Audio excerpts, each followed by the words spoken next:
বিসমিল্লাহির রহমানির রহিম। আসসালামু আলাইকুম রহমতুল্লাহি তাআলা বারাকাতু। আমি সর্বপ্রথম ইবিয়ান শাখার উদ্যোগে মরহুম প্রফেসর ইয়াহিয়া রহমানের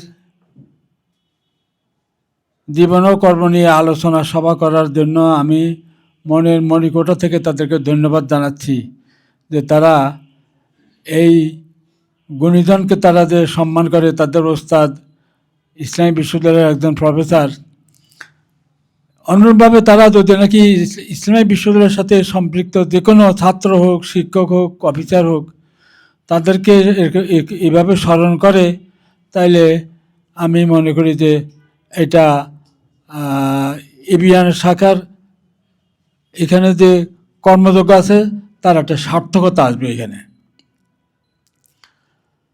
আমি আমার মরহুম ইয়াহিয়া ভাইয়ের সম্পর্কে কি বলবো, অনেক সময় হয়ে গেছে, এত দীর্ঘ সময় এখন আর এই বয়সে কোথাও কাজ করার বা সময় দেওয়ার অভ্যাস নাই এখন আর। তারপরও আমি যেহেতু ওনার সাথে একসঙ্গে কাজ করেছি একই ডিপার্টমেন্টে, দুই চারটি কথা হইল আমি আপনাদের সম্মুখে রাখতে চাই। বিসমিল্লাহির রহমানির রহিম। কুল্লু নাফসিন যায়কাতুল মাউত। এটা তো আমরা সবাই বিশ্বাস করি। আগে পরে আমাদের প্রত্যেকে, যতগুলো লোক আমরা এখানে আছি, প্রত্যেকের আমাদের এই দুনিয়া ছেড়ে চলে যেতে হবে। আজকে উনি চলে গেছেন, ওনার ছাত্র জীবন, শিক্ষা জীবন, শিক্ষকতা জীবন দুটোর সাথে আমি পরিচিত। উনি 1 বছর সিনিয়র। উনি আরবিক ডিপার্টমেন্টের ছাত্র, আমিও একই ডিপার্টমেন্টের ছাত্র। আমি ওনার 1 বছর জুনিয়র। আমি তার জীবন সম্পর্কে অত বেশি কথা না বলে আমি শুধু একটা শিক্ষা যেটা আমরা নিতে পারি ওনার জীবন থেকে, সেটাই আলোচনা করতে চাই। আমি মরহুম ইয়াহিয়াকে পেয়েছি, উনি প্রমিজিং টেন্ডেন্সির লোক ছিলেন, খুব ডেডিকেটেড লোক ছিলেন। ছাত্র জীবনে আমাদের সময় আমরা নোট সংগ্রহ করতাম। এই নোট সংগ্রহ করার জন্য যদিও 10 মাইল যাইতে হইতো, উনি যাইতেন। ইসলামী বিশ্ববিদ্যালয়ের vice chancellor doctor Sirajul Islam একদিন আমাকে বললেন, তাহের, তোমাকে একটা কাজ দিতে চাই। ইসলামিক ফাউন্ডেশন আমাদের ইসলামিক ইউনিভার্সিটিকে, ওদের ওখানে ইমাম প্রশিক্ষণ একটা কোর্স আছে, সেটার 10 কোটি টাকার বাজেট। সেখানে কত টাকা ব্যয় হয়েছে, কত টাকা আছে, কি এই হালচালের উপরে তারা একটা অডিট করবে। তো ইসলামী বিশ্ববিদ্যালয়কে দায়িত্ব দিতে চায়। আমি চিন্তা করছি যে তোমাকে দায়িত্বটা দিব। তো তোমাকে আমি একটা কথা বলি, বানর এই যে লাভ দেয়, কোনোদিন কি ডাল মিস করছে তুমি জানো, দেখছো? আমি কি আমার জানা মতে বানর লাভ দিয়ে ডাল মিস করছে এমন আমার জীবনে নাই। আমি দেখিনি, আমি শুনিও নি।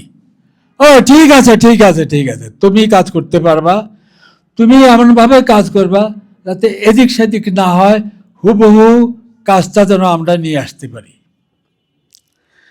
তো ইয়াহিয়া সাহেব ছিলেন, যখন যে কাজ উনি ধরতেন ওই কাজ ওনার করা চাইয়েই চাই।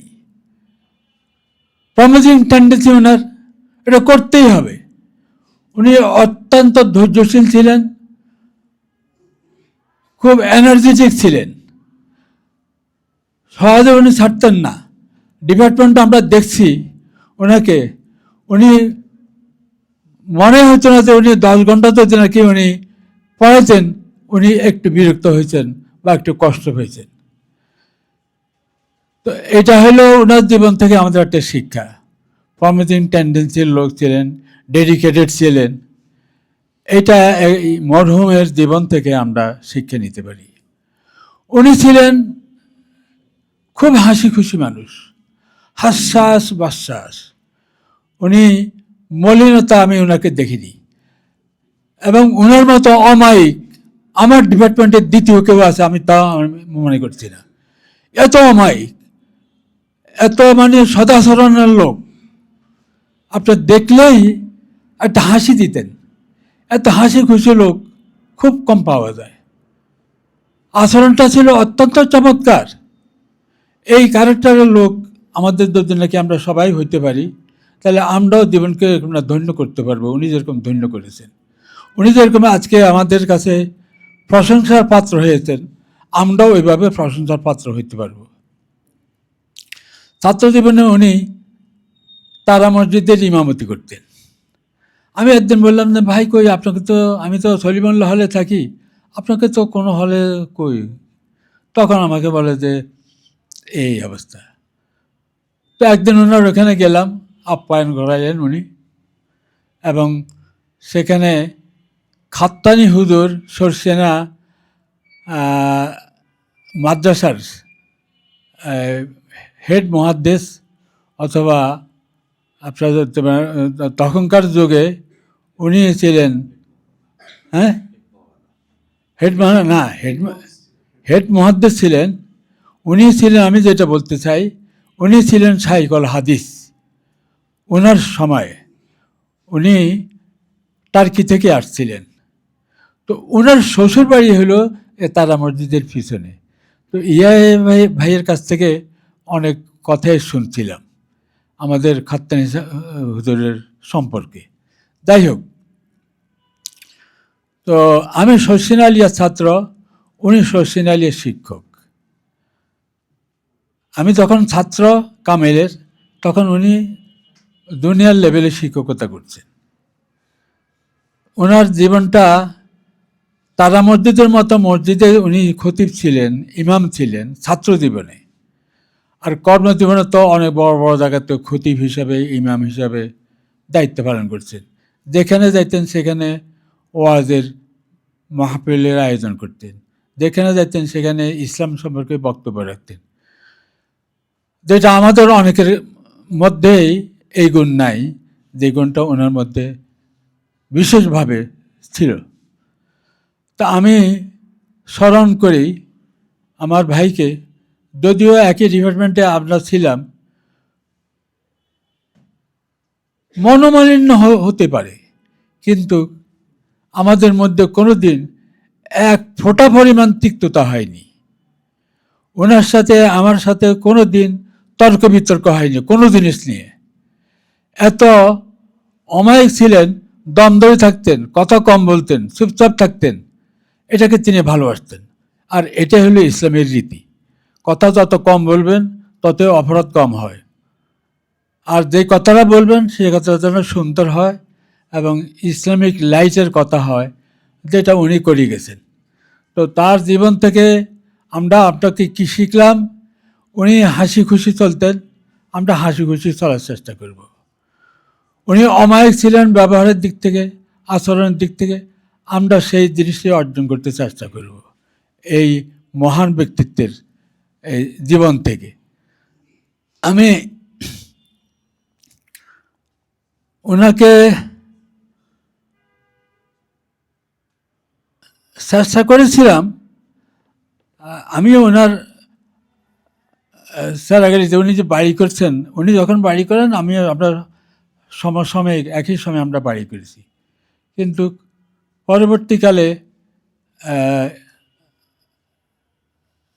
আমার বাড়িতে ওনাকে আনতে পারলাম না, আমি আর যেতে পারলাম না। তো এখন ওনাকে হারিয়ে ফেলছি। এখন মনে মনে অনেক কথায় আমার উকিঝুঁকি দেয়, যদি নাকি ভাইকে নিয়ে একটুখানি বসতে পারতাম, আমার সন্তানদের সাথে একটু পরিচয় করে দিতে পারতাম, অনেক ভালো হতো। আপনারা দেখেন এই চেহারাটার দিকে নজর করলে কত মায়া লাগে, কত মায়াবী চেহারা, কত মানে ইমানদার মুত্তাকি মুমিনের চেহারা। এটা এটা এটাই একটা আলামত। আল্লাহ পাক ওনাকে বেহেশত নসিব করুক, বেহেশতের আলা মাকামে ওনাকে আল্লাহ পাক স্থান করে দিক, এই কামনা করি। আমি ইয়াহিয়া ভাইয়ের পরিবার পরিজন যারা আছেন তাদেরকে আল্লাহ পাক যেন প্রশান্তি দান করেন। এই শোক ভুলে যাওয়ার, এই শোক ভুলে গিয়ে ওনার জীবন থেকে যে শিক্ষাগুলো নেওয়ার দরকার আছে সেই শিক্ষাগুলো নিয়ে ওনারা যেন আগামী দিনে আল্লাহর খাঁটি বান্দা হিসাবে, ইহা হিসাবের যে চরিত্র ছিল সেই চরিত্র ধারণ করে ওনারা যেন চলতে পারেন, সেই তৌফিক আল্লাহ পাকের দরবারে কামনা করছি। এই বলে আমি আজকে আপনাদের কাছ থেকে বিদায় নিচ্ছি। আসসালামু আলাইকুম ওয়া রাহমাতুল্লাহি তাআলা ওয়া বারাকাতুহু।